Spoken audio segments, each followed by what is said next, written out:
Bismillahirrahmanirrahim. Assalamualaikum warahmatullahi wabarakatuh. Waalaikumsalam warahmatullahi wabarakatuh. Alhamdulillahirabbil alamin. Alhamdulillahilladzi bi ni'matihi tatimmus shalihat wa bi fadlihi tatanazzalul khairat wal barakat wa bi taufiqihi tatahaqqaqul maqasid wal ghayat. Asyhadu an la ilaha illallah wahdahu la syarika lah wa asyhadu anna sayyidana Muhammadan abduhu wa rasuluhu alladzi la nabiyya ba'dah. Allahumma shalli ala sayyidina Muhammadin wa ala alihi wa sahbihi wa sallim. Rabbi shrah li sadri wa yassir li amri wa hlul 'uqdatan min lisani yafqahu qawli. Allahumma inna nas'aluka 'ilman nafi'a wa qalban khashi'a wa lisanan dhakiran shadiqan wa 'amalan shalihan maqbula. Rabbana hab lana hubban wa alhiqna bis shalihin. Amin ya rabbal alamin. Yang sama-sama kita muliakan dan kita selalu rindukan Bunda Doris. Belum apa-apa saya ditodong sama Bunda Doris. Saya tadi bilang ke Bunda Doris kayaknya harus segera pulang ke Indonesia jadi ustazah. Gantikan Mama Dede. Saya yakin kalau Bunda Doris pulang ke Indonesia, Bunda Doris jadi selebgram. Selebgram memasak ya Bunda Doris ya. Karena masakannya enak. Salah satu yang saya rindukan dari Hong Kong itu adalah masakannya Bunda Doris. Dulu saya tiap tahun 2 kali ke Hong Kong. Jadi kalau saya pengen nyari bawang merah, saya ke Hong Kong. Tapi berhubung Bunda Doris lupa sama saya, ya udahlah 5 tahun saya nggak ke Hong Kong. Hampir saya bilang saya nggak akan ke Hong Kong lagi, tapi alhamdulillah Bunda Doris ingat lagi sama saya. Dan setiap melihat wajah-wajah anak-anak muda, cewek-cewek Hong Kong yang soleha, yang sebagian besarnya adalah jomblo fisabilillah, saya selalu senyum sendiri karena diam-diam saya mengagumi kalian. Diam-diam saya sebetulnya belajar dari kalian karena kalian semuanya orang-orang hebat. Karena gak mudah loh untuk pergi meninggalkan keluarga sebagai perempuan ya. Kalau sebagai laki-laki itu mungkin hal yang biasa. Sebagai perempuan pergi meninggalkan kampung halaman, meninggalkan keluarga, jauh dari orang yang tercinta, mungkin sebagian LDR-an yang gara-gara LDR-an akhirnya ditinggalkan, yang kemudian pas pulang-pulang ternyata udah ada jalur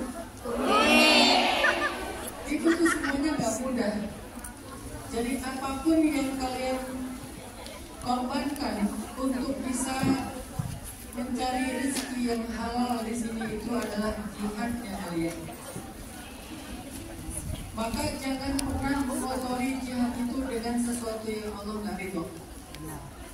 Karena pengorbanan untuk sampai ke sini itu tuh nggak mudah. Saya yakin banget. Jangankan kalian yang tinggal di Hong Kong dengan segala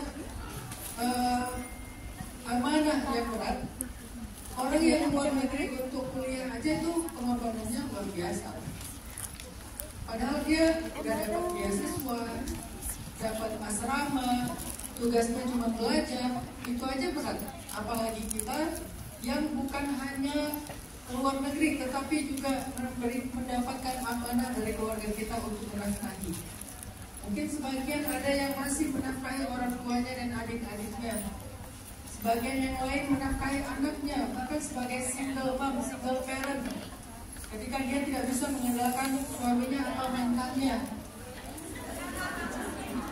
Ya, mungkin sebagian di sini punya mantan sederet kali ya. Lebih dari selusin. Artinya apa yang sudah kalian korbankan untuk sampai ke sini, lalu bertahan di sini sampai jadi orang Hong Kong kayak Bunda Doris. Saya juga nggak ngerti Bunda Doris kenapa gak pengen pulang ke Indonesia. Saking Bunda Doris cinta dengan Hongkongnya. Masya Allah, itu tuh gak mudah. Dari anak beliau SD sampai anak beliau udah punya anak. Dari anaknya kecil sampai udah punya anak, udah punya cucu. Dan mungkin sebagian kalian juga sama-sama senior dengan muda nulis. Ada yang baru setahun, 2 tahun, dan itu adalah tahun-tahun yang paling berat. Maka jangan pernah mengotori jihad ini dengan sesuatu yang Allah gak ridho. Sayang, pengorbanan yang sudah sekian besar dicatat oleh Allah sebagai sebuah jihad fisabilillah. Kemudian itu bisa menjadi adalah jalan kalian masuk ke surga, tiba-tiba terhalang hanya gara-gara tergoda sama mas-mas Hongkong. Apa istilahnya di sini? Garangan ya? Garangan. Garangan. Oh, garangan.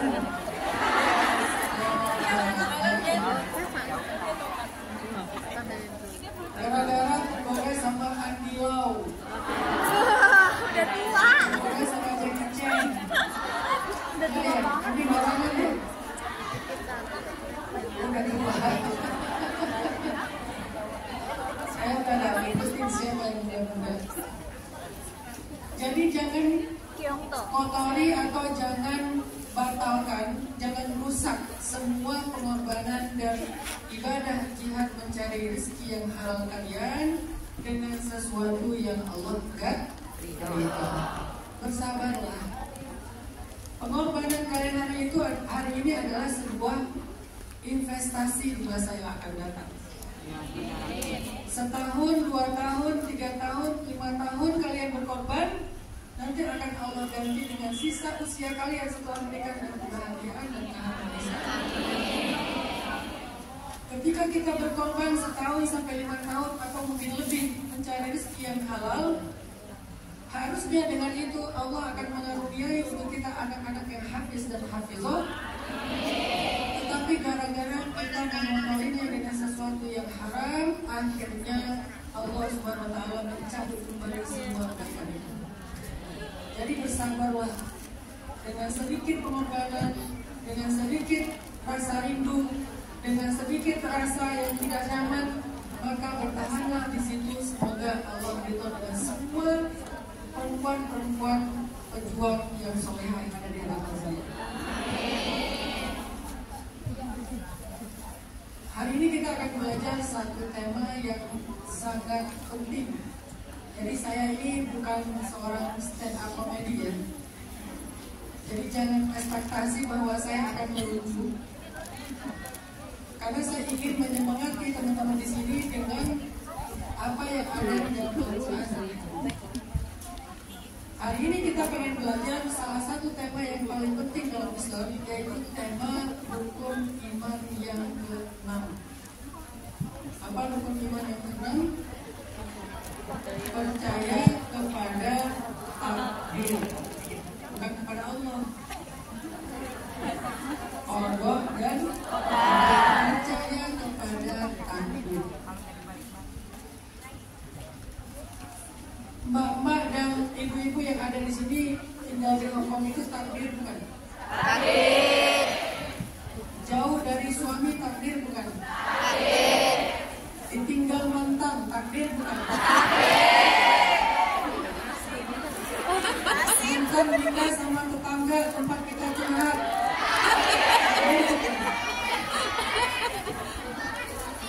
Kita nggak follow seseorang tetapi dia nggak pernah nge-follow back, takdir bukan? Fallback dong Ustaz.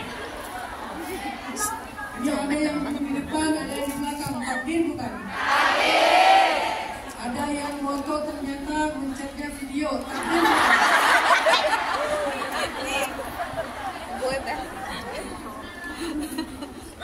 Ada yang nge-follow pakai akun fake tapi ketahuan. Itu adalah takdir. Jadi takdir itu adalah wuqu'u syai' muwafiqatun li'ilmillah. Segala sesuatu yang terjadi dalam kehidupan sesuai dengan ilmu Allah itulah takdir. Jadi tidak ada satupun yang terjadi dalam kehidupan kita yang bukan takdir. Kita mengedipkan mata kita dalam beberapa menit sekian ratus kali, itu adalah takdir. Terus sekarang kita pengen melotot, nggak pengen berkedip, itu adalah takdir. Barusan saya melotot, itu adalah takdir. Baik ataupun buruk menurut kita dalam kehidupan, semua itu adalah takdir. Dan kita di dalam rukun iman diperintahkan untuk beriman, percaya sebagai takdir Allah Subhanahu wa Ta'ala. Gak boleh ada satupun peristiwa dalam hidup kita yang kita ngerasa bahwa itu di luar kehendak Allah, itu di luar kemampuan Allah. Padahal kita menghafal di antara 20 sifat wajib bagi Allah itu adalah qudrat, iradah. Allah mampu, Allah berkehendak. Allah mampu, Allah mau. Berarti tidak ada satupun kejadian dalam hidup kita di luar kehendak dan kemampuan Allah SWT. Semuanya dalam ketetapan Allah. Dan takdir itu sudah Allah tulis di Lauhul Mahfuz, di sebuah kitab induk namanya Ummul Kitab. Kitab induk yang bernama Ummul Kitab. Kapan ditulis? 50.000 tahun sebelum Allah menciptakan semesta. Nanti akan lahir seorang laki-laki namanya Hanan. Nama Instagram. Nama asli yang tahu cuma Bunda Nuris. Nanti akan lahir di Aceh. Orang tuanya Fulan, ibunya Fulan. Dia akan kuliah ke Mesir. Dia akan ketemu dengan jodohnya dari Jawa. Itu sudah ditulis 50.000 tahun sebelum Allah menciptakan semesta. Rezeki, jodoh, bahagia, sengsara, ajal, semuanya sudah lengkap ditulis. Bahkan tidak ada satupun sekecil apapun peristiwa dalam hidup kita yang tidak tercatat di dalam Ummul Kitab. Apa nama kitabnya? Apa bedanya dengan Al-Fatihah? Apa bedanya dengan Al-Fatihah? Al-Fatihah itu Ummul Quran. Kalau kitab takdir, Ummul Kitab. Jadi Ummul Kitab itu artinya kitab induk, yang di dalamnya dituliskan semua peristiwa kehidupan, baik yang di langit maupun yang di bumi, baik manusia, jin, malaikat, hewan, tumbuhan, semuanya ada di situ. Makanya disebut dengan kata Ummul Kitab, kitab induk. Dan kitab induk itu disimpan di Lauhul Mahfuz, sehingga tidak ada yang bisa membukanya atau mencoret-coretnya selain Allah Subhanahu wa Ta'ala. Dari kitab induk yang besar itu kemudian Allah ambil bagian-bagian tertentu, bab-bab tertentu, tema-tema tertentu, kemudian diberikan kepada malaikat untuk ditulis ulang 40 hari sebelum Allah meniupkan ruh ke dalam rahim ibu kita. Jadi di sana udah ada yang lengkap tentang apa yang ada di langit dan di bumi. Kemudian 40 hari sebelum ibu kita, sebelum Allah meniupkan ruh ke dalam rahim ibu kita, Allah menyuruh para malaikat untuk menulis ulang. Apa yang ditulis khusus tentang bayi yang sedang dikandung oleh seorang perempuan. Jadi ada 2 kali dicatat. Pertama 50.000 tahun sebelum diciptakannya alam semesta, dan yang kedua dicatat 40 hari sebelum ruh ditiupkan ke dalam rahim. Itulah kenapa ada tradisi 40 hari, 4 bulan, dan seterusnya. Kenapa ada selamatan? Karena di dalam itu kita sedang meminta kepada Allah, berdoa kepada Allah agar diberikan takdir-takdir yang baik. Jadi itu adalah arti dari takdir yang kita wajib beriman. Apa hasilnya ketika kita beriman bahwa semua yang terjadi ini adalah takdir Allah? Kita berangkat ke Hong Kong, bukan ke Amerika, itu takdir Allah. Kita berangkat ke Hong Kong, bukan ke Taiwan, itu takdir Allah. Kita berangkat ke Hong Kong, bukan ke Jepang, liburan ke Korea ketemu opa-opa, itu adalah takdir Allah. Tadinya cita-citanya lulus SMA pengen ke Seoul, nah itu juga takdir Allah. Tiba-tiba ada air jatuh. Itu 50.000 tahun yang lalu dicatat air jatuh pas Ustaz Hani lagi ceramah. Barusan kalian ketawa, itu adalah takdir. Saya enggak Ustaz, berarti itu juga takdir. Jadi kita nggak bisa hindari teman-teman. Apapun yang terjadi, ada yang mau ketawa, itu takdir. Yang nggak mau ketawa agar bisa melawan takdir, itulah takdir dia. Takdir dia ketika yang lain ketawa, dia cemberut. Itulah takdirnya. Ketika yang lain menjawab salam, dia diam. Itulah takdirnya. Ketika yang lain sakit, dia sehat. Itulah takdirnya. Ketika kena COVID, dia terjebak di Hongkong, nggak bisa pulang ke Indonesia. Itulah takdirnya. Dan berbagai macam lagi peristiwa yang besar dan yang kecil dalam kehidupan kita, semuanya takdir Allah. Arti takdir Allah, semuanya dengan kehendak Allah, ketetapan Allah, keputusan Allah, rencana Allah. Dan itu yang harus kita belajar untuk meyakininya. Tapi ada yang unik tentang beriman kepada takdir ini, teman-teman. Dalam hadis riwayat Tabrani, Nabi SAW pernah bilang kayak gini. Al-imanu bil qada'i wal qadar yuzilul hamma wal hazan. Beriman kepada takdir itu dapat menghilangkan rasa sedih dan rasa cemas. Rasa sedih dan rasa cemas. Cemas itu bentuk yang lainnya takut, khawatir, galau, was-was, bingung. Itu semuanya disebut dengan istilah hazan. Makanya ketika ada kata-kata la tahzan, apa artinya? Bukan, itu terjemah yang keliru. Jangan was-was, jangan khawatir, jangan takut, jangan cemas. Itu kata-kata siapa? Itu kata-kata Nabi Muhammad kepada Abu Bakar.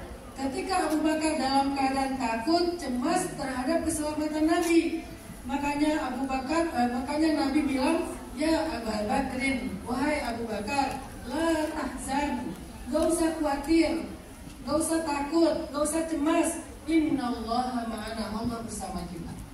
Jadi kata hazan di dalam hadis Tabrani tadi artinya cemas tentang masa depan.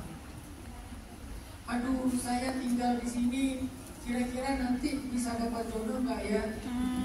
Kan saya nggak pengen juga nikah sama orang sini. Pengennya nikah sama anak pondok yang hafiz Al-Quran 30 juz. Kalau nggak 30 juz, minimal juz 30. Karena capek saya tahajud setiap malam, ayatnya itu lagi. Surat Al-Ikhlas. Setiap sholat Al-Ikhlas. Geser dikit paling Al-Kausar. Gak berani yang panjang-panjang karena gak hafal. Sekalinya nama agak panjang dikit Al-Kafirun, tapi gak tahu ujungnya.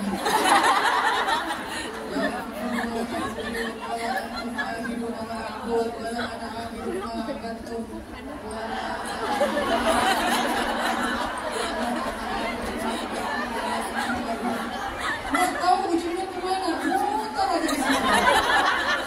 Akhirnya surat Al-Kafirun lebih panjang daripada surat Al-Baqarah. Ya Allah, saya bisa nggak punya suami yang hafiz Al-Quran, padahal saya bukan ning, padahal saya bukan ustazah, padahal saya bukan santri, saya cuma seorang pekerja biasa, saya seorang perantau, saya nggak punya basic ilmu agama, saya pakai jilbab juga masih sering jatuh, saya juga nggak tahu gimana cara pakai pakaian yang syar'i, saya belum bisa ngaji, saya jauh dari keluarga, saya mungkin bukan seorang perempuan yang kayak favorit yang suka pakai filter di sosial media, saya jarang pakai filter. Saya seorang TikToker, ya, terus khawatir bisa nggak punya suami yang tingginya 3 meter. Muncul rasa khawatir, itu namanya hazan. Ya Allah, saya jauh dari anak-anak saya. Normalnya itu kan anak-anak kecil punya ibu di sisinya, sehingga ketika mereka susah, mereka pulang ke rumah cerita ke ibunya. Kalau sekarang cerita ke neneknya, neneknya tidur. Cerita ke kakeknya sibuk di sawah. Bagaimana anak-anak saya ya Allah? Siapa yang mendidik mereka ya Allah? Gimana kalau mereka dibully di sekolah? Gimana kalau mereka ternyata merindukan saya? Gimana mereka kalau ternyata terluka karena jauh dari saya? Rasa khawatir, cemas yang luar biasa, itu namanya hazan. Ya Allah, saya jauh dari suami, dekat aja saya gak percaya, apalagi jauh. Ya Allah, apakah dia akan setia kepada saya? Kan gitu kan? Yang laki-laki di sana, ya Allah, istri saya ada di negeri banyak cowok-cowok keren misalnya, banyak garam, saya jadi bikin kasem nih. Di sana dia sendiri, mungkin dia dengan teman-temannya juga sama-sama merantau, jadi mereka nasibnya sama. Mungkin di sana mereka nggak punya ustazah, nggak punya seorang yang membimbing. Apakah istri saya di sana baik-baik saja? Bagaimana ketika dia tinggal di sebuah rumah yang tuannya itu bukan orang yang baik? Atau kita sendiri khawatir, apakah saya akan ketemu dengan seorang yang memiliki, yang memberi saya pekerjaan orangnya baik atau enggak? Bagaimana kalau saya dilarang sholat? Bagaimana kalau saya dikasih makanan yang haram? Bagaimana kalau ini, bagaimana kalau itu? Muncul hazan, rasa khawatir, cemas, bingung, takut. Apa obatnya? Obatnya kata Nabi, al-iman bil qada'i wal qadar. Obatnya belajarlah iman kepada takdir. Wa yaj'alallahu fi khairan katsira. Berbuat baiklah kalian kepada pasangan kalian. Kalau kalian benci kepada pasangan kalian, bisa jadi kalian membenci sesuatu, padahal Allah menjadikan pada dirinya kebaikan yang sangat banyak. Ustaz, tak ada kebaikan pada diri suami saya. Udah saya cari-cari, gak ada Ustaz. Misalnya, emang suami itu namanya siapa? Firman. Oh, kirain gak ada kebaikan sama sekali. Ustaz, dari sejak saya nikah sampai sekarang udah punya anak sekian, entar lagi punya menantu, saya nggak pernah mendapatkan satu pun kebaikan dari suami saya. Gimana ayat ini Ustaz? Surat An-Nisa ayat 19, yang katanya bisa jadi kalian gak suka kepada pasangan kalian, padahal Allah menjadikan pada dirinya kebaikan yang sangat banyak. Ada kebaikannya. Dia mencela saya, dia merendahkan saya, dia mengabaikan saya, dia tidak bertanggung jawab kepada saya. Bahkan sekarang ketika saya sudah tidak lagi menarik bagi dia pergi dengan perempuan lain. Apa kebaikan pada diri dia Ustaz? Kalau bukan dia kebaikan dalam hidup kita, maka kebaikan itu datang melalui dia. Kalau bukan dia kebaikan dalam hidup kita, maka kebaikan datang melalui dia. Mungkin dia bukan kebaikan, tetapi lewat dialah kita mendapatkan kebaikan. Gimana ceritanya bisa seperti itu? Gara-gara kita sabar, ikhlas dengan suami yang firman, akhirnya Allah SWT memberikan ganjaran keikhlasan dan kesabaran kita. Digantilah dengan yang solih, yang ideal, yang ganteng, yang cakep, yang good looking, yang tajir. Apa Ustaz? Nanti di surga.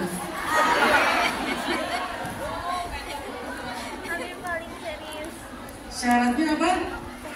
Mati dulu.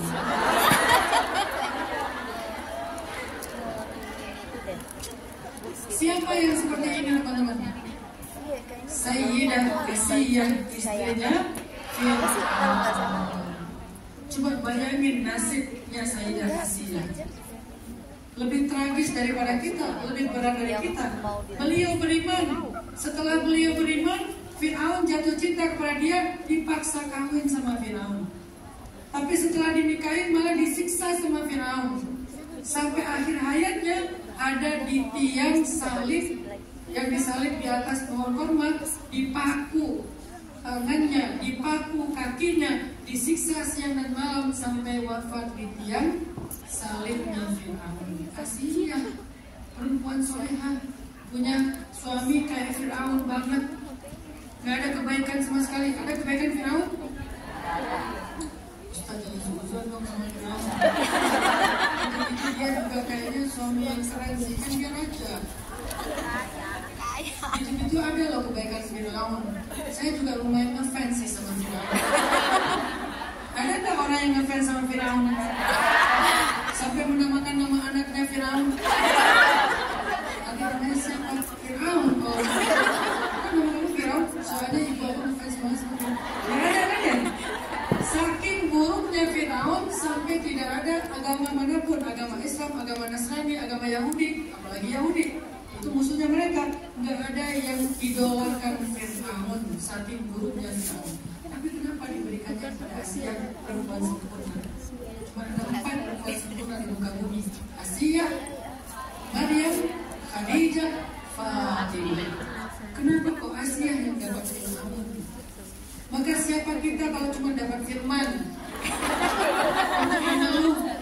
Ustaz, suami saya firman Syah. Bagus kan ya? Bukan Fir'aun dia. Sementara kita juga bukan Asia.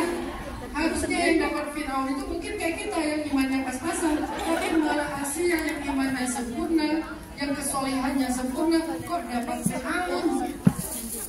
Karena Fir'aun memang bukan kebaikan bagi Asia, tapi kebaikan kepada Asia datang lewat Fir'aun.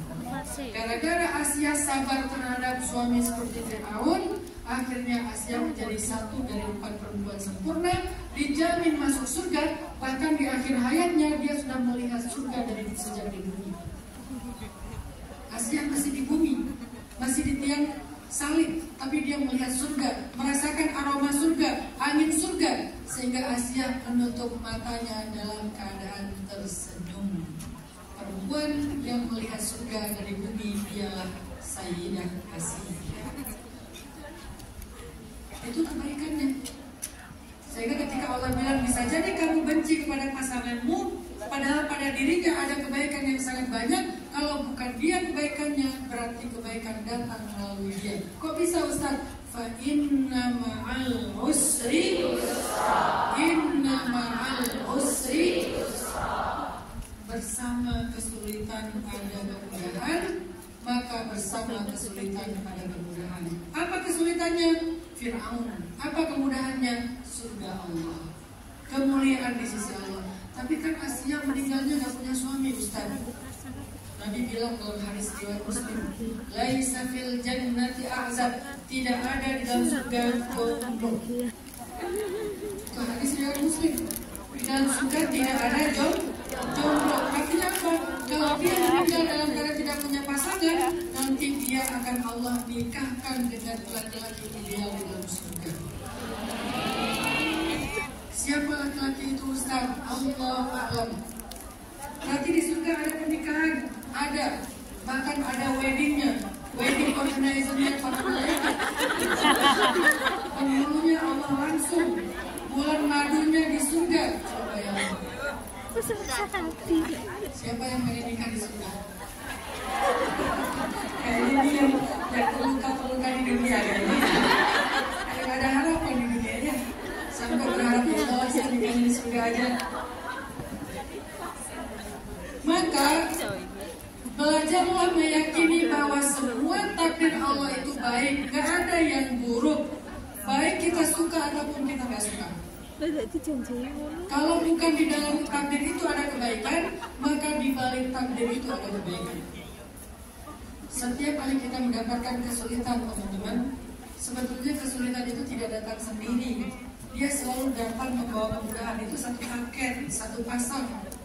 Usrun yusrun, usrun yusrun, fa inna ma'al usri yusra, inna ma'al usri yusra. Jadi kalau melihat ada kesulitan dalam hidup, lihatlah dia sebagai seorang kurir yang membawa kemudahan. Kita kalau datang kurir ke rumah bawa paket, tok paket, kita akan fokus ke mas kurirnya atau ke paketnya? Kita nggak peduli siapa yang bawa paketnya kan? Pernah nggak kita datang kurir tok paket? Oh, siapa ya? Saya bawa paket. Mas tinggal di mana ya? Boleh minta nomor handphonenya? Mungkin saya tahu besok saya ada barang lagi mau dikirim, PDKT segala macam, akhirnya selfie bareng si masnya. Kan nggak ya? Paling kita selfie-nya bareng apa? Foto dulu paketnya. Foto yang lebih jelek daripada foto KTP. Kenapa? Gak penting banget foto di depan si mas-masnya, yang penting paketnya dapat. Berarti ketika datang kesulitan dalam hidup kita, dia itu kurir yang membawa kemudahan. Jangan fokus kepada kesulitannya, tapi fokuslah kepada kemudahannya. Seperti kita gak pernah fokus kepada kurirnya, kita fokus kepada paketnya. Maka dalam analogi tadi, terjemahan ayat tersebut, fa inna ma'al usri yusra, inna ma'al usri yusra adalah bersama kurir ada paket, dan bersama kurir ada paket. Bagi mereka yang sibuk dengan kurir, itu orang-orang yang normal.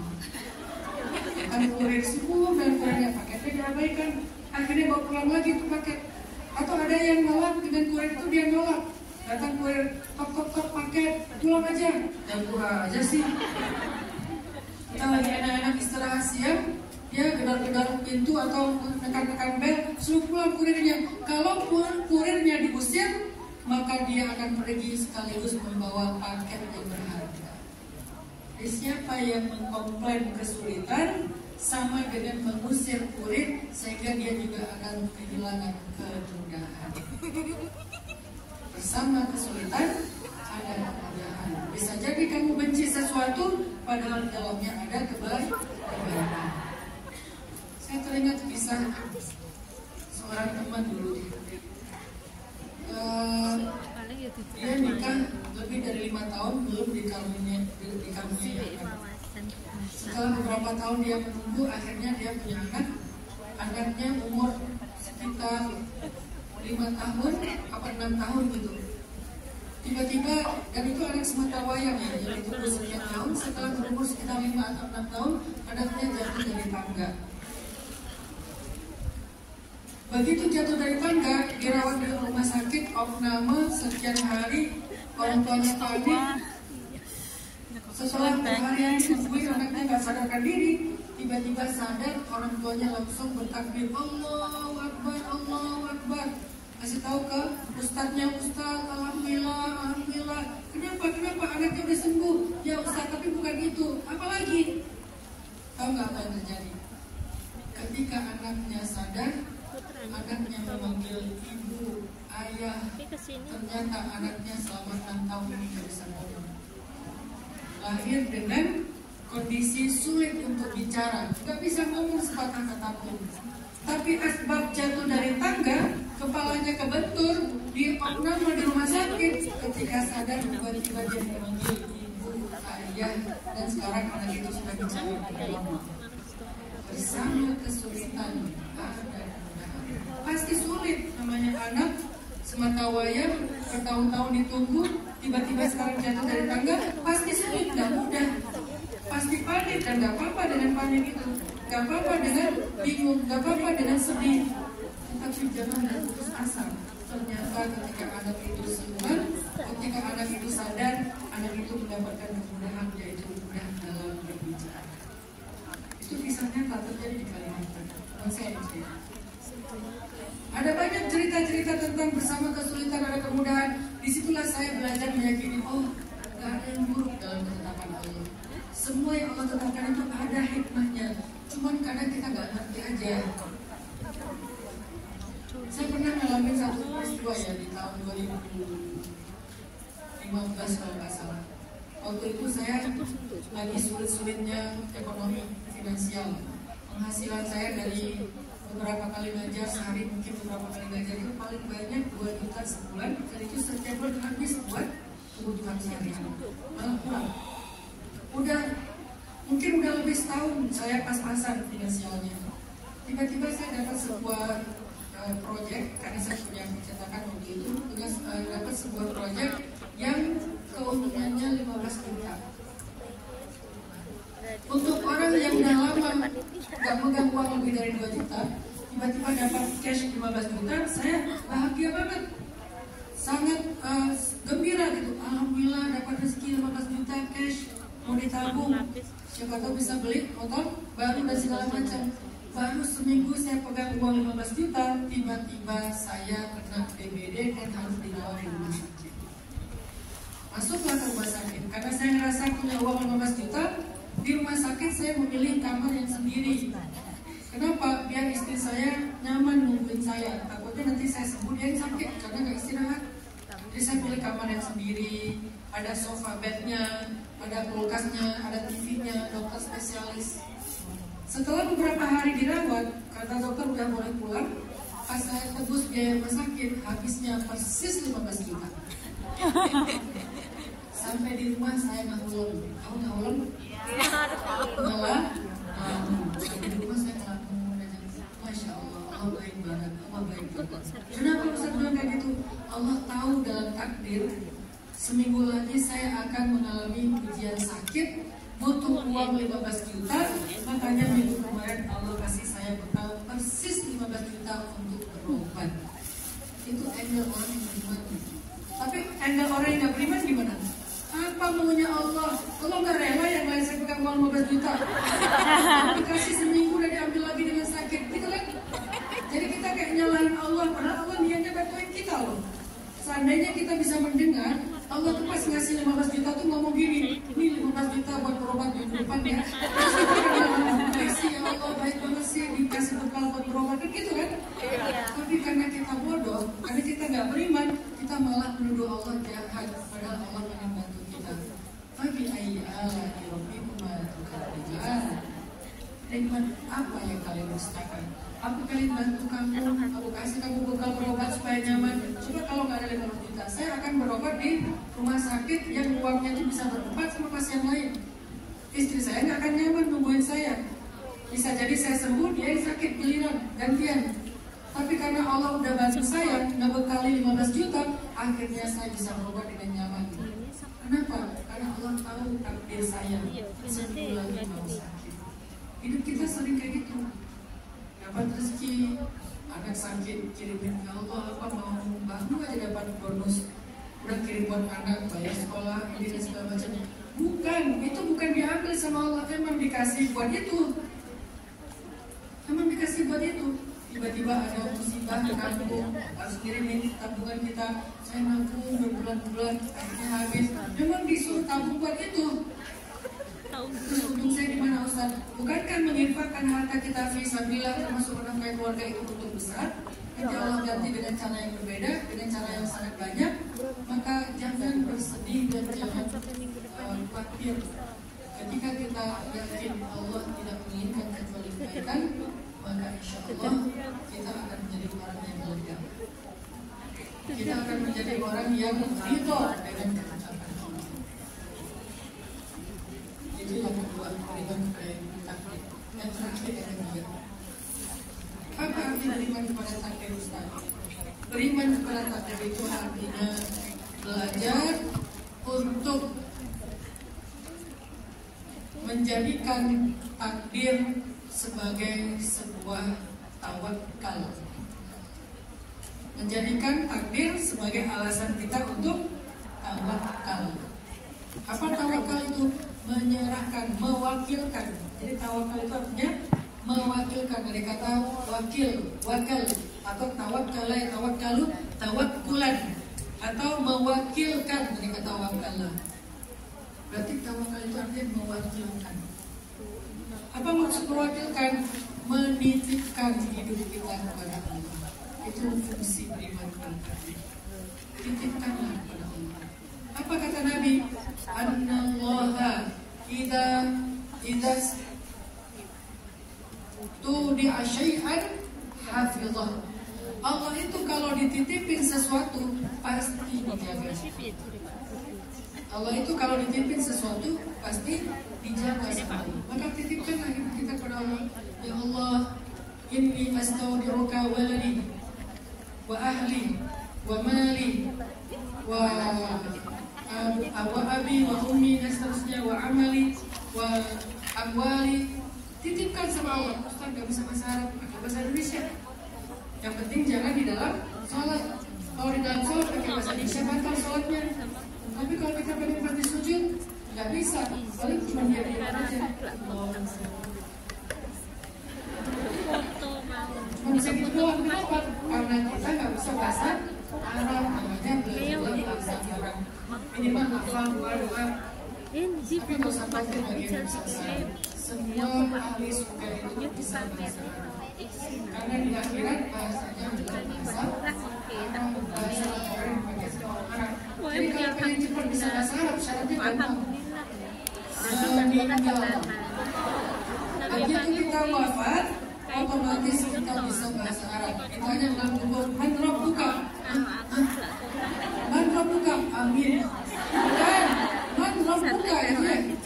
Kalau sampai kita nggak akan kubur. Pasti bisa jawab, man rabbuka? Wa ma dinuka? Al-Islam dini. Wa man hadha rajul bu'itha fikum? Wa man hadha rajul bu'itha fikum, itu sama dengan wa man nabiyuka. Jadi bisa ditanya wa man nabiyuka, bisa ditanya wa man hadha rajul bu'itha fikum. Nggak diajarin, hanya nggak pegang aja lah. Akhirnya kita dalam yang kedua kalinya. Ya Allah, aku titipkan keluargaku, anakku, hartaku, terutama suamiku ya Allah. Yang namanya tadi siapa? Firman. Oh, bukan suami ya? Benar belum ada ya? Curhat ya ceritanya. Oke, ya Allah aku titipkan, Allah aku titipkan. Allah kalau dititipkan sesuatu, kata Nabi, Annallaha idzastudi'a syai'an hafizah. Allah itu kalau dititipin sesuatu itu pasti dijaga. Hadis riwayat Ibnu Hibban dengan derajat sahih. Kalau dititipin sesuatu pasti dijaga sama Allah, pasti dijaga. Maka titipkanlah hidup kita dengan takdir itu kepada Allah. Oh ini bukan cuma terakhir, terakhir dari Muhammad. Titipkanlah hidup kita kepada Allah, pasti dijaga sama Allah. Yang keempat, apakah takdir itu bisa dirubah? Itu kayaknya yang jadi perasaan kita ya. Ustaz, udah terlanjur, masih bisa dirubah nggak Ustaz? Ustaz, kakak saya pengen dirubah. Saya pengen berubah kan? Kakak, terutama yang nomor 1 itu. Bisa nggak merubah kakak, terutama yang nomor 1? Nomor 3, 4, 5 sampai 10 nggak apa-apa ya Allah. Yang 1 aja dirubah. Kepala keluar. Bisa nggak ya Allah merubah takdir? Coba buka surat Ar-Ra'd ayat 30.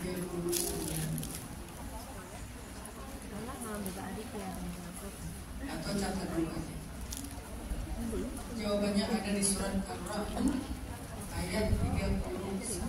Allah berfirman, Bismillahirrahmanirrahim. Yamhullahu ma yasha'u wa yuthbit wa 'indahu ummul kitab.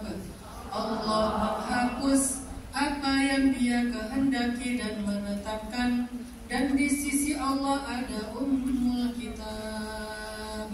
Pertanyaannya, apa yang dihapus dan ditetapkan di dalam ayat ini? Takdir. Artinya apa Ustaz? Artinya Allah berkehendak untuk merubah takdir. Good news-nya adalah takdir itu bisa dirubah. Siapa yang bisa merubah takdir? Cuma Allah, nggak ada yang lain. Karena itu tertulis di Ummul Kitab, Lauhil Mahfuz. Malaikat pun nggak ada yang bisa merubahnya. Cuma Allah yang bisa merubahnya. Pertanyaannya gimana ya biar kita bisa berharap Allah merubah takdir kita, terutama kakak urutan pertama. Gimana ya Allah bisa supaya Allah merubah takdir? Gimana cara merubah biar mantan itu balikan lagi, biar dia nyesel gitu, biar dia akhirnya sadar, insaf, biar dia akhirnya ngebuka blog kita, biar dia akhirnya nge-mention kita lagi atau nge-DM kita lagi. Gimana merubah takdir ya Allah? Satu, Nabi bilang, la yanuddul qada illa du'a wa la yazidu fil umuri illa al-bir. Tidak ada yang bisa merubah takdir kecuali doa, dan tidak ada yang bisa menambah keberkahan dalam hidup kecuali berbuat baik. Ada dua kesan di dalam hadis ini. Satu apa? Doa. Makanya kenapa Nabi bilang doa silahul mu'min, doa itu senjata? Karena itu yang bisa kita andalkan. Maka jangan tumpulkan senjata kita dengan makanan dan minuman yang haram. Apalagi kalian tinggal di sebuah negeri yang mereka bukan negeri muslim. Jangan korbankan senjata doa kalian menjadi tumpul gara-gara gak sabar ingin mencicipi makanan-makanan yang menurut kita enak padahal gak halal. Bersabarlah, karena senjata kalian apalagi sebagai perantau itu doa banget. Makanan, minuman, atau menurut kita makanan dan minumannya itu gak haram, tetapi benda yang dipakai itu atau kayak wajan, piringnya masih bercampur. Agak repot sih, tapi demi doa yang bisa merubah takdir kakak urutan pertama. Maka bersabarlah. Itu tadi contohnya. Saya yakin di sini nggak ada yang pengen merubah kakak urutan pertama. Pengen ganti kakak-kakaknya sekalian ya. Nah, insya Allah ya. Tidak ada yang merubah takdir kecuali doa. La yaruddul qada illa doa. Maka ud'uni astajib lakum. Minta kepadaku, aku akan mengabulkan doa kalian. Allah mengabulkan doa itu dengan dua cara minimal. Satu, persis seperti yang kita minta. Yang kedua, diberikan yang lebih baik dari yang kita minta. Tidak ada yang rugi ketika berdoa. Tidak akan rugi orang yang mengangkat tangannya dan meminta kepada Allah. Karena Allah pasti mengabulkan. Kalau nggak persis, maka lebih baik. Makanya kalau minta itu jangan nanggung. Minta sama Allah, ya Allah gak apa-apa lah, SMS-nya juga, hitam-hitam juga, penting juga, yang penting dia laki-laki. Jangan nanggung gitu, minta, ya Allah cukup ya Allah. Ya Allah terima kasih ya Allah. Ya Allah tingginya tadi berapa? 3 meter. Kalau gak dikasih 3 meter, berarti 5 meter. Itu manusia jenis apa gitu. Ya Allah yang cakep ya Allah. Kalau nggak dikasih cakepnya dengan standar tertentu, yang dikasih cakep hatinya. Sekarang saya tanya, pengen dapat suami cakep tapi nggak sayang sama kita nggak? Pilihan pertama cakep, tajir, terkenal, tapi ngelihat kita itu kayak ngelihat budak, rendah. Yang kedua, biasa aja, nggak terlalu tinggi, nggak terlalu kaya, nggak terkenal, tapi ngelihat kita kayak ngelihat batu. Satu atau dua? Amin. Jangan confirm. Ya Allah kok gini suruhnya? Kita yang minta tadi. Kalau dia sayang sama kita emang kenapa? Daripada cakep tapi kita malah dihina dan direndahkan, mending yang biasa aja. Pas ketemu kita dia kayak kagum banget. Kamu siapa? Karena aku istrimu. Enggak, kamu bidadari.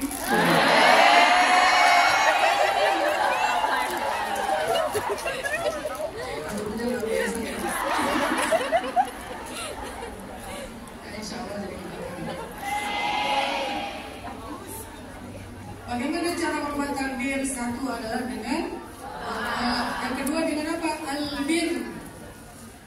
Albir. Apa itu albir? Albir itu artinya membantu. Albir itu bukan sekedar berbuat baik dengan sholat segala macam, bukan. Itu mah ibadah. Laisal birra an tuwallu wujuhakum qibala al-masyriq wal maghrib. Tetapi bir itu adalah sholat, puasa, zakat, membantu orang lain. Jadi albir identiknya biasanya dengan orang yang suka membantu orang lain, namanya abror. Abror itu orang yang suka membantu. Maka albir, jangan bir doang ya, bir doang nanti alkohol. Albir itu artinya suka membantu orang. Maka albir ini yazidu fil umur, akan menambah usia. Atau menambah usia ini apa? Akan menambah keberkahan dalam hidup. Yang takdirnya begini ditambah menjadi kebaikan-kebaikan yang berlimpah. Itulah albir. Contohnya apa? Contohnya ketika kita menjadi orang yang bisa menafkahi keluarga, sebetulnya setiap kali kalian menafkahi keluarga, kalian sedang menambah umur. Jadi itu albir. Mulai dari yang wajib, lalu ditambah dengan yang sunnah. Yang wajibnya apa? Yang wajibnya keluarga, anak, orang tua, istri kalau laki-laki. Kalau perempuan nggak harus suami, karena dia tidak punya kewajiban menafkahi suaminya. Capek-capek kita nafkahi, dia main juga online. Capek-capek kita nafkahi, dia malah. Gak semua seperti itu, tapi hampir semua. Oke, jangan terlalu banyak yang negatif ya. Capek nanti. Hadis riwayat Tirmidzi. Maka banyak-banyak telah berbuat albir, bantu orang lain. Hari ini kita sedang Allah beri kesempatan melakukan albir yang paling istimewa. Apa? Bantu Palestina. Itu beda sama yang lain. Setelah keluarga kita beda. Kenapa? Kata Nabi, kalau kalian ingin melihat orang yang beriman di akhir zaman, maka lihatlah bumi Syam. Apa itu Syam? Syam itu adalah pusatnya Palestina, pelatarannya adalah Yordania, kemudian Suriah, itu Syam. Damaskus, Yordan, itu beberapa bagiannya adalah bagian dari Syam. Tapi pusatnya Al-Aqsa, Palestina. Maka kalau kalian ingin melihat orang beriman di akhir zaman, yang sabar, yang tabah, yang bertahan, yang gak banyak mengeluh, yang ikhlas dengan segala ujian hidupnya, maka lihatlah Syam, Palestina. Maka siapa yang ingin ditolong oleh orang-orang Palestina kalau di akhirat, tolong mereka dulu. Karena mereka itu para hafiz Al-Quran, teman-teman. Anak-anak kecil 7 tahun kita hafiz. Yang meninggal di bom di rumah sakit itu isinya lebih dari sepertiganya itu para hafiz, karena di sana Al-Quran itu udah umum. Semua anak lulus SD itu hafal Quran. Bahkan setiap bulan Ramadan di Gaza itu mereka mewisuda minimal 20.000 anak kecil dan hafiz. Sampai hari ini korban anak kecil itu udah sekitar 1.800. Padahal setiap tahun yang diwisuda itu lebih dari 20.000. Berarti kalau 1.800 kemungkinan besar yang korban itu rata-rata hafiz. Tapi kalau bayi akan lebih besar. Kalau udah dewasa mereka para penghafal Quran. Maka sangat layak kalau kita berharap mereka yang tidak punya dosa ini atau penghafal Quran ini kelak akan menolong kita setelah Rasulullah di padang mahsyar, di hari kiamat. Bagaimana cara biar bisa ditolong sama mereka? Jadilah saudara mereka. Bagaimana cara menjadi saudara mereka?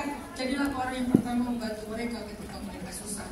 Siapa yang membantu mereka di dunia, Allah akan izinkan mereka membantu kita kelak. Jadi hari ini nanti kita akan ikut dalam program infak fisabilillah. Bisa untuk Palestina, bisa untuk dakwah, bisa untuk anak-anak penghafal Al-Quran di Indonesia. Bukan hanya Palestina, kan kita juga mikirin negeri kita ya. Saya sekarang lagi bikin sekolah gratis, SD gratis, SMA gratis. Kemudian bikin satu kawasan namanya Pesan_Tren, bukan pondok pesantren. Kenapa nggak bikin pondok pesantren, Ustaz? Karena saya bukan kiai, jadi saya nggak bikin pondok. Saya cuma seorang guru ngaji kecil, guru ngaji dari kampung, jadi saya nggak mampu bikin pondok pesantren. Saya bisa bikinnya Pesan_Tren. Apa itu Pesan_Tren? Tempat anak muda putus sekolah belajar, tempat anak geng motor belajar, tempat anak street belajar, anak punk belajar, anak-anak jalanan belajar. Bukan tempat santri-santri yang ngaji kitab yang udah hebat, tapi untuk mereka yang justru terabaikan dari dakwah. Tapi Masya Allah, beberapa santri kita, bukan santri kita nyebutnya siswa karena bukan program. Beberapa siswa kita sudah hafiz Al-Quran. Dan kita menyediakan sekolah gratis. Ada siswa kita tuh mantan geng motor, yang dia tuh tatoan semuanya, sekarang udah bisa ngaji, bahkan udah jadi guru ngaji. Ada yang kemarin tuh sakit lumpuh, orang tuanya fakir, bukan cuma miskin, nggak mampu berobat, akhirnya kita bantu berobat. Sekarang malah udah belajar mandiri, dia udah bisa menafkahi keluarga, kerja dan kita yang membiayainya. Artinya saya bikin sekolah gratis itu adalah bentuk kontribusi saya dalam dakwah. Dan alhamdulillah kemarin NU mengadakan nominasi Santri Award 2023. Dan alhamdulillah saya dapat award sebagai santri inspirasi di bidang dakwah. Urutan pertamanya adalah Hanana Taki, kemudian yang kedua Gus Idam, kemudian yang ketiga Ning. Karena apa? Karena program-program inspiratif di bidang dakwah. Ini bukan kata saya cuma mau kasih tahu kita sedang melakukan sesuatu, teman-teman. Kita nggak tinggal diam. Selain kita peduli kepada Palestina, kita juga sangat peduli kepada Indonesia. Kita melakukan apa yang kita bisa. Saya kalau mau bikin sekolah yang berbayar mahal bisa banget, dan untung kan. Coba bayangin sekali masuk sekolah SD, SD kita tuh 9 hektar, ada tempat berkuda sendiri. Ini lagi mau bikin kolam renang, ada kebun yang bagus, ada ternak. Setiap kali panen, mereka bawa pulang, hasil panen itu gratis. Di Indonesia, sekolah yang kayak gini nih, harga biaya masuknya itu 40 juta paling murah. Kalau saya menerima setiap tahun 100 siswa, berapa keuntungan saya? Miliaran ya? Tapi saya nggak mau bikin sekolah yang mahal, saya justru bikin sekolah gratis. Ada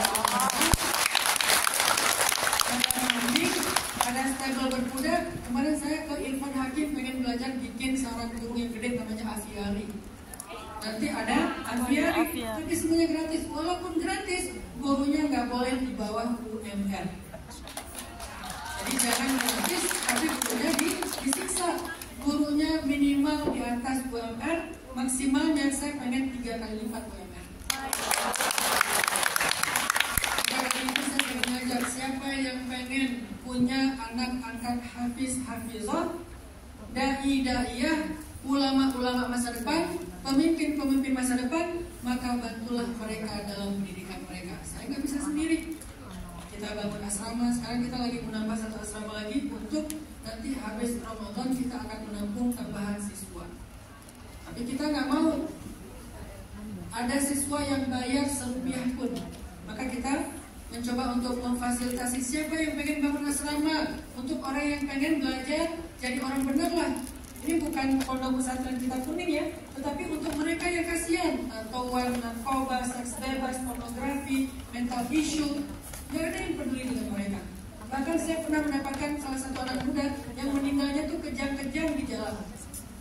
Kenapa? Pengaruh narkoba. Di Indonesia sekarang darurat narkoba selain pornografi. Siapa yang menolong mereka dalam hidup? Ketika kita menolong anak-anak ini yang kita tidak kenal, Allah yang akan menjaga anak-anak kita di rumah. Jadi niatkan, Allah, saya ingin bantu anak-anak jalanan yang diasuh Ustaz Hanan untuk belajar Islam, tolong jaga anak-anak saya. Niatkan kayak gitu. Insya Allah infak kita akan menjadi tadi penolak bala, mengubah takdir, karena la yabul qadha illa du'a wa la yazidu fil umri illa al-bir. Mudah-mudahan 4 poin ini bisa menjadi penyemangat buat kita semuanya tentang beriman kepada takdir. Dan perlu saya ulang, saya tadi melihat banyak orang udah nyatet-nyatet, merekam. Yang penting hasil rekamannya jangan diedit. Setuju ya? Kalau diedit nanti saya viral lagi. Viral saya nanti takdir. Tapi takdirnya kalau udah viral, takdirnya adalah capek ya. Mudah-mudahan bisa bertanggung jawab dengan konten-konten dakwah kita sehingga tidak menjadi syubhat dan fitnah. Barakallahu fikum. Saya serahkan lagi kepada Bunda. Silakan Bunda.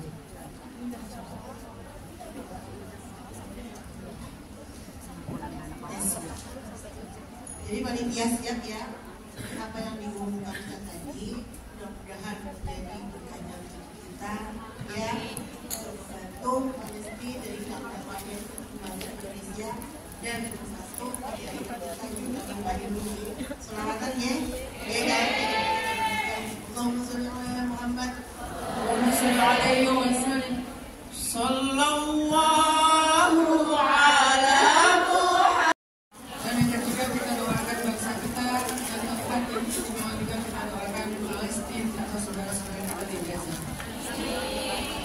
A'udzu billahi minasy syaithanir rajim. Bismillahirrahmanirrahim. Allahumma lakal hamdu kulluhu wa lakal syukru kulluhu wa ilaika yurja'ul amru kulluhu sirru wa alaniyatuh fa ahlun anta an tuhmad wa ahlun anta an tu'bad la ilaha illa antal ahad as-samad alladhi lam yalid wa lam yulad wa lam yakul lahu kufuwan ahad. Allahumma salli ala sayyidina Muhammad wa ala alihi wa ashabihi ajma'in. Allahumma ighfir lana dhunubana wa liwalidayna warhamhuma kama rabbayana shighara. Allahumma inna nas'aluka ridhaka wal jannah wa na'udzu bika min sakhatika wan nar. Ya Hayyu ya Qayyum, Ya Hayyu ya Qayyum, birahmatika nastaghis, aslih lana sya'nana kullah, wa la takilna ila anfusina tarfata 'ain. Rabbana hab lana min azwajina wa dhurriyyatina qurrata a'yun. Rabbana hab lana minas salihin. Rabbana hab lana min ladunka dhurriyyatan thayyibah innaka sami'ud da'wat. Allahumma a'izzal Islam wal muslimin. Allahumma ansuril muslimina fi Filistin. Allahumma ansur ikhwanana al-muslimin al-mustad'afina fi Gaza. Allahumma taqabbal shuhada'ahum warham amwatahum. Allahumma wahid sufufahum wasaddid ramyahum washfi jarhahum وألف بين قلوبهم. اللهم كن لهم ولا تكن عليهم. اللهم انصرهم فإنك خير الناصرين وافتح لهم فإنك خير الفاتحين. اللهم إنا نسألك أن تحرر المسجد الأقصى المبارك من أيدي الغاصبين. ربنا آتنا في الدنيا حسنة. اللهم أعطي كل واحد منا مسألته وقضي كل واحد منا حاجته. ربنا آتنا في الدنيا حسنة وفي الآخرة حسنة وقنا عذاب النار وأدخلنا الجنة مع الأبرار. يا عزيز يا غفار يا رب العالمين. اللهم تقبل دعانا ببركة قراءتنا الفاتحة.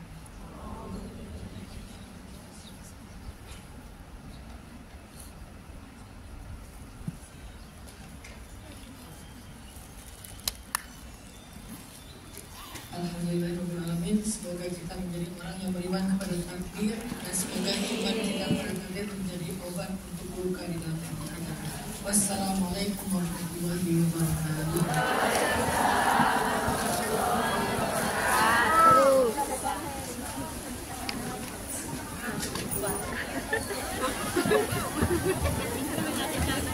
Terima kasih kepada Ustaz Hanan yang telah memberi kita bekal, memberi kita wejangan dan diakhiri dengan subhanallah yaitu doa. Mudah-mudahan doa yang dipimpin oleh Ustaz tadi dijabai oleh Allah dan diridhoi oleh Allah dan dikabulkan oleh Allah, sehingga kita menjadi wanita tangguh.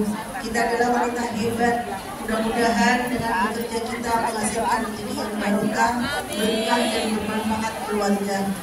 Jangan kecil walau kita hanya seorang ibu, tapi kita adalah seorang wanita yang hebat, seorang wanita mujahidah. Mudah-mudahan kita bersama-sama berkumpul di surganya nanti, kita didampingi oleh umat Nabi Abu Muhammad SAW, yang tidak mengurangi rasa cinta saya dan rasa rindu saya.